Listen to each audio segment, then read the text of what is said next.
డాలర్తో పోలిస్తే రూపాయి విలువ పతనమవుతోంది. తొలిసారి ఒక డాలర్తో పోలిస్తే కనుక రూపాయి ఎక్స్చేంజ్ వాల్యూ 90 రూపాయల మార్కు దాటింది. రూపాయి విలువ భారీగా పతనమవుతున్న ఈ టైంలో అసలు ఇలా పతనమవడానికి కారణాలేంటో ఒకసారి చూద్దాం.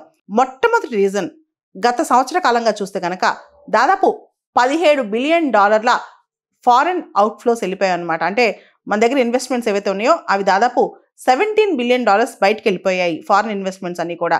దీనికి ప్రధానమైన కారణం మనది సాఫ్ట్వేర్ జెయింటే కానీ ఇప్పుడు అందరూ కూడా ఆర్టిఫిషియల్ ఇంటెలిజెన్స్లో ఇన్వెస్ట్మెంట్ పెట్టడానికి ఇష్టపడతారనమాట. పెద్ద పెద్ద కంపెనీస్ అన్ని కూడా, ఏఐ కంపెనీస్ అన్ని కూడా దీనిలో బూస్ట్ అవుతున్నాయి. అండ్ చిప్ మ్యానుఫ్యాక్చరింగ్ కంపెనీస్ కూడా బూస్ట్ అవుతున్నాయి. మనం చూస్తే ఎన్విడియా, నిన్న ఎన్విడియా షేర్ వాల్యూ 3% పెరిగింది. అంటే పెట్టుబడులన్నీ కూడా చిప్ మ్యానుఫ్యాక్చరింగ్, ఏఐలో ఎక్కువ మంది పెడుతున్నారనమాట. దాంతో ఫారెన్ అవుట్ఫ్లోస్ అనేవి బాగా పెరిగిపోయాయి. ఇండియా సాఫ్ట్వేర్ జెయింటే కానీ ఏఐ విషయంలో మాత్రం ఇంకాస్త ఇండియా ముందుకెళ్లాల్సి ఉందన్నమాట. దాంతోపాటు మనం గమనిస్తే హై మెటల్ ప్రైజెస్ పెరగడం కూడా ఒక కారణం అనమాట.